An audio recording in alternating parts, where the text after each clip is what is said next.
Alright everyone, welcome back. So I want to start off before I get into the title of this video that this is my 5th draft that I've covered on this YouTube channel. I've done many drafts before, 2020, 21, 22, 23, and 24. So this year, based off of other years, feels like such an unpredictable draft class. I have no idea where to rank players at this point. I am being genuinely honest with you. So, I have the Hockey News' draft preview up here. Okay? I have the Hockey News' draft preview. They're not the only one that does mock drafts. There are plenty of YouTubers on this page that have done mock drafts. YouTubers on other social medias. I've done a lot. I've done, I think, like a good 5 or 6 on this channel. A lot of them on my podcast. Others I've done just on my own. And each one has had pretty different rankings. And I even said this in my second one that I made, which is one of my most popular videos now. I said that when I was making this draft, I was making changes all the way up until I started recording the video. I remember I was so back and forth on where Z Boyum would go. I was so, I have no idea where to put him.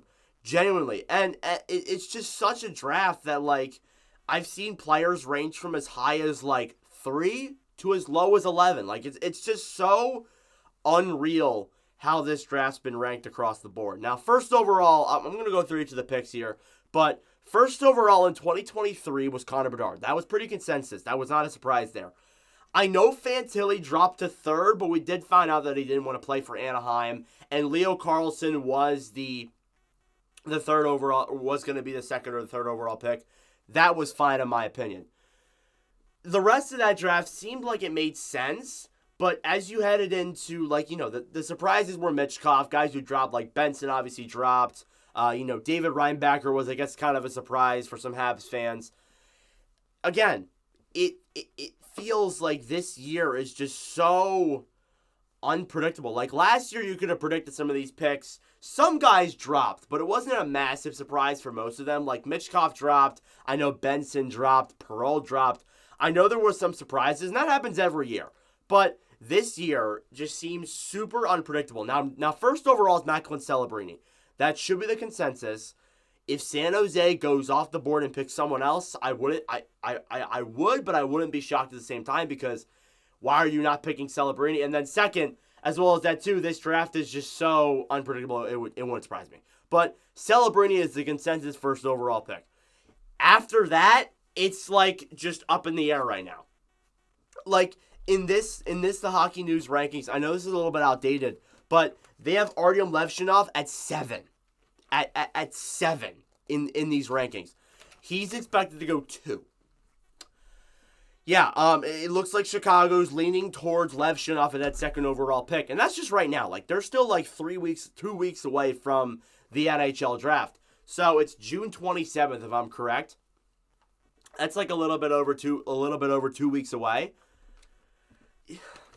Insane. It's crazy how you'll see some guys on some boards be as high as 2 and some of them drop to the lower of the top 10. It's wild. It's just wild to me. Now, Ivan Demidov, and he's the main reason why I'm making this video, because he was 2nd in some rankings. Now, there was an argument between Levshunov and Demidov. We've seen that before. It didn't surprise me that maybe those guys would go 2nd and 3rd or 2nd and 3rd respectively. Maybe intertwined. You could put them either way you wanted to. But now we're finding out that Demidov's concerned with his size. He's a little bit undersized than some of the other players in these drafts. He's 5'10", Celebrini's 6 foot, Boyum's 6 foot, Sam Dickinson's 6'3", Caden Lindstrom, another forward there, is ranked 6'4". So Demidov's kind of concerned now for his size, and obviously too being the same team as Matvei Michkov, which immediately made me think he's dropping to 12. I as a Flyers fan, if Demidov drops to 12, I don't know what I do, but I genuinely don't see him dropping past 8th, honestly. It would shock me if he drops to 8th. But, yeah, all of a sudden we're seeing rumors now that he's probably going to drop out and maybe even top 5. The top 5 because of his size. It is unbelievable how this draft just turned out. Now, Silyev, another massive wild card here. Silyev is a guy that I've seen ranked as low as 10th in draft rankings at the beginning of June. Now I see him as high as third in some rankings. I see some draft rankings saying that they should take Silyev at third overall for the Anaheim Ducks because he's good defensively, which isn't wrong. He's good defensively, big hitter. He's a lockdown D. It makes sense, but it's crazy because how does someone go from like being in the 7th selection to going out? It's wild. It's just wild to me how unpredictable this year's draft is. Boyum at 4 is where the Hockey News has him ranked. That's where I actually have him ranked too.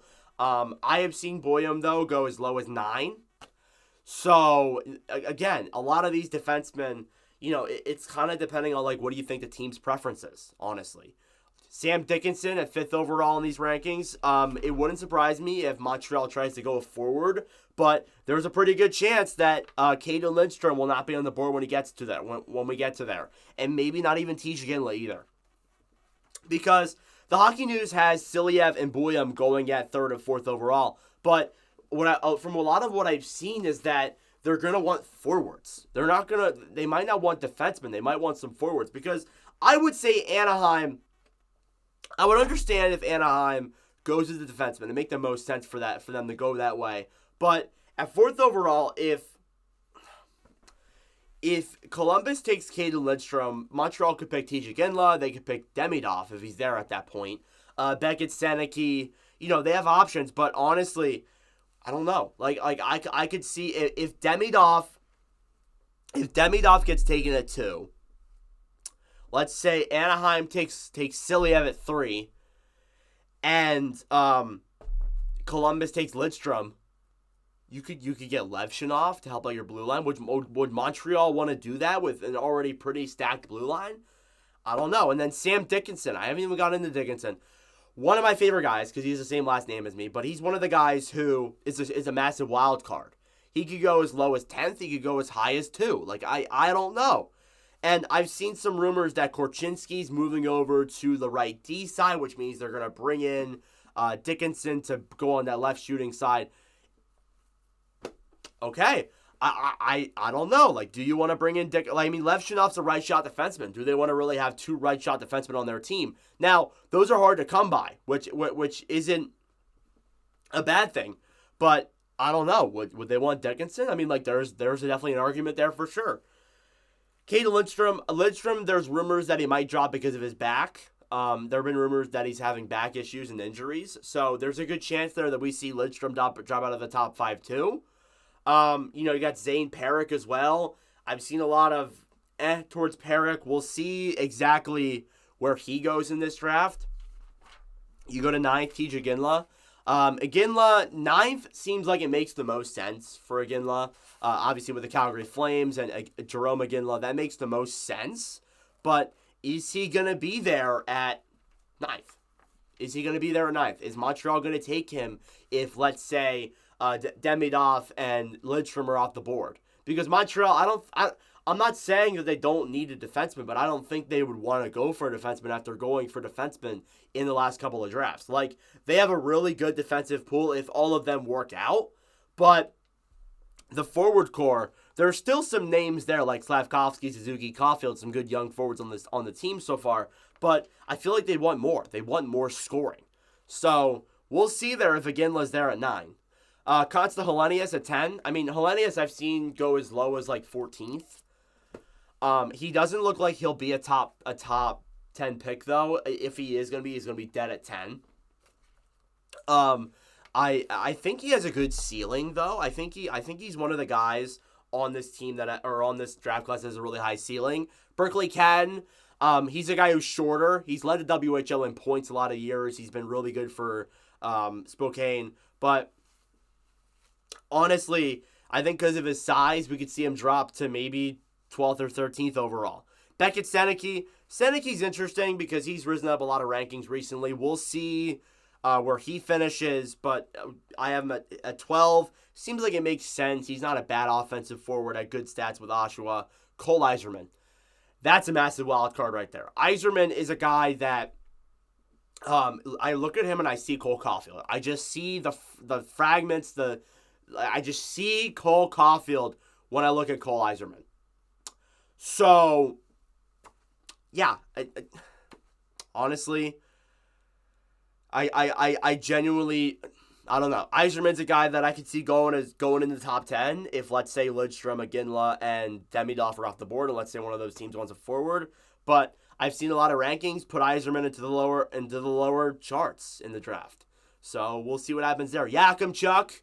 Yakimchuk I've seen in the top 10 too. He's a bigger defenseman, much bigger. Shoots right, so it's a right shot defenseman. Big benefit there. Don't come often. Liam Greentree has had issues with his attitude for sure. And then Brantik Nygaard, another guy that I think is another wild card in this draft. I've seen him go as high as 11th. I've seen him go as low as 24. So we'll see where Nygaard finishes there. As for the other guys, I don't know a whole lot about the rest of them. I know there's a few other guys that are going to definitely move themselves probably into the top 16 somehow, some upsets. But honestly, again, the top 15 is just so unpredictable, it's insane. So I want to know your guys' thoughts. Where do you guys think so-and-so is going to go? Do you guys think Iginla is going to go in the top 5? Do you guys think Levshunov's going to drop? Do you guys think Demidov could potentially drop out of the top 10, out of the top 5? I'm definitely going to do another mock draft. I'm probably going to do it either at the beginning of next week or in the middle of this week.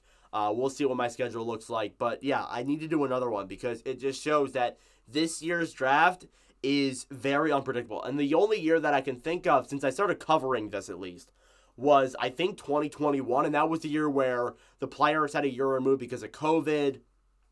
And there were a lot of guys who were taken high that probably shouldn't have. There were a lot of guys that taken lower that probably should have been higher. So, and I guess that happens with every draft. And that's probably why this is one of the best times of the year for hockey. But regardless, let me know your thoughts in the comment section down below. Thank you all for watching. If you enjoy, make sure to like, subscribe down below. I really appreciate it. We are getting closer to 3,000 subscribers, so anything's greatly appreciated. But yeah, thank you all for watching, and I will see you guys in the next video. Adios.